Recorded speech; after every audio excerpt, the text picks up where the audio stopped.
Hey everyone, 8th Bit Tano here, the internet's busiest music nerd, and it's time for a review of the new Anamanaguchi album, USA. Yes, this is the newest full-length album from CHIPTUNE and BITPOP outfit Anamanaguchi. And USA is their first record in about 6 years, finally following up 2013's Endless Fantasy. A project that at the time I was highly anticipating, especially given some of the amazing non-album singles that led up to that point. Airbrushed, Mess, My Skateboard Will Go On, Aurora, tracks that really painted a bright future for the band's fusions of pop, rock, and 8-bit music. Sadly, Endless Fantasy, despite highlights being on this project, ended up being a little bloated, one-dimensional. I hoped we would get another record sooner rather than later, but considering the previous Anamanaguchi album dropped in 2009, I guess I should have anticipated a wait. And it's not like the band has spent this entire time doing nothing. In 2016 and 17, they did drop volumes 1 and 2 of their Capsule Silence 24 soundtracks. They put out some singles. Luke's Knife City was certainly a little active. Either way, Anamanaguchi is back now, fully online, with a new record. And it's out via POLYVINYL, which is pretty cool. The band has trimmed things back a little bit to a very manageable 14 tracks and 52 minutes. I already went into this record loving the singles. Air Online, great teaser, shimmering glitchy synths on this one, manipulated vocal bits, some thumping beats that sound like something out of a synthwave song, and then some crunchy synth slap bass that feels like a Daft Punk relic. It's an epic, inspiring, totally danceable electronic music composition, and of course, given some of the 8-bit tones and the synth patches, the whole thing sounds incredibly video game music influenced. Specifically a golden age sitting between late era NES and early era N64. It's like I'm listening to the soundtrack to a 2D space shooter mixed with a racing game, mixed with an excellent Japanese RPG. We also have the equally good LOREM IPSUM, which kicks things off with these eerie, heavily processed lead vocals. It sounds like a chorus of aliens singing quietly into my ear, but the song does bring another thick,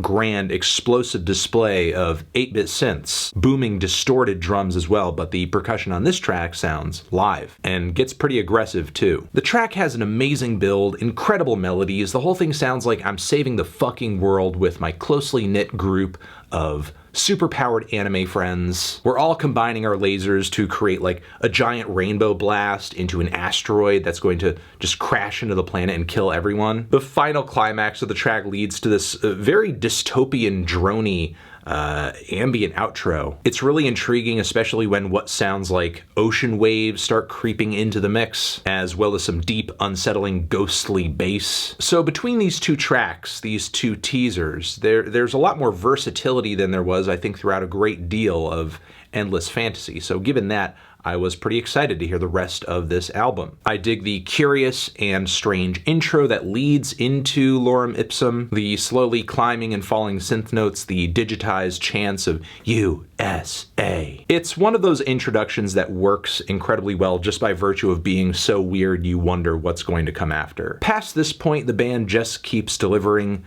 one high-octane 8-bit banger after another. The song CRT Woods features these 50-foot-high walls of burning synthesizers. I'm loving the mix of sequenced as well as organic drums on this project. It gives what Anamanaguchi does a sometimes rigid and sometimes punky feel. The mixing of all the synth layers on this track, for as dense as they are, is excellent. I'm also loving just how nostalgic the tone of these synths are. It just kind of hits me right in that gamer vein. But this track and many others on here are still far from being purely an exercise in nostalgia, as much as memory plays a role in the concept of this project. Because the heavy bass, the punchy beats, the panoramic mixing, this thing is unquestionably a modern record. The song Sunset by Plane is one of a handful of tracks here that features guest vocals. In this particular case, it is Caroline Lufkin. I think her breathy vocal performance on this track is okay. I'm mostly irked by how her voice sounds mixed into the track in a way where it just feels like it's riding on top of the instrumental. It's not in the thick of all of the other instrumentation, which makes the vocals feel, despite how quiet they sound, overpowering in a really awkward way. It's even worse on the track On My Own featuring Hannah, which by comparison I think is a much better tune with much better singing, but once again the band just can't seem to get a good vocal mix on this project. Even with arguably the biggest guest on the project, Hatsune Miku, the legendary Vocaloid singer, really software and a voice bank, but whatever. Hatsune's voice turns up all over at multiple points of the song BSX, which is actually one of my favorite tracks on the project. I love the slick lead melodies on this track, the bubbly 8-bit arpeggios, and the driving riffs. The Vocaloid bits do add a lot of character to this very aggressive track, but they are amongst some of the quietest sounds in the mix. You would think that it's a bit of a feature here that they would be displayed more prominently. It's not the worst thing because that Vocaloid sound does tend to melt in with all of the other synthetics in the track, and it's still a high point on the project, still a very energized and exciting and super catchy moment. Thankfully, Up to You with Mish is the best balanced track vocally on the entire project. The singing is very nicely laced into the rest of the instrumental, which just makes it easy to enjoy the track's sharp beats and richly layered synthesizers. It's like rings of multicolored hearts swirling in every direction. So even though some of these vocal cuts are the album's Achilles heel, the highlights still continue. The song Overwriting Incorporate, given this track's video game synths, the very straightforward mid-paced kick snare pattern, the epic builds, this is like Anamanaguchi's take on an EDM anthem. There's even something a little Porter Robinson about it, but given Anamanaguchi has remixed Robinson's music before, and I think Robinson is a fan as well, that just kind of makes sense. We also have a few very glitchy cinematic interludes that add a lot of character to the flow of this project too, whether it be Apophenia Light or Speak to You, even though it's longer than the other interludes here, the track Tear as well, which does a really good job of setting the stage for the album's grand finale with these monumental synth layers that sound like 100 orchestras just screaming on top of each other. Listening to it is like staring into the sun, and we also get a reprise of the USA chants. Then we have the tracks We Die, which is effectively the final moment of the album outside of the somewhat ambient outro LOM, which I think does a very great job of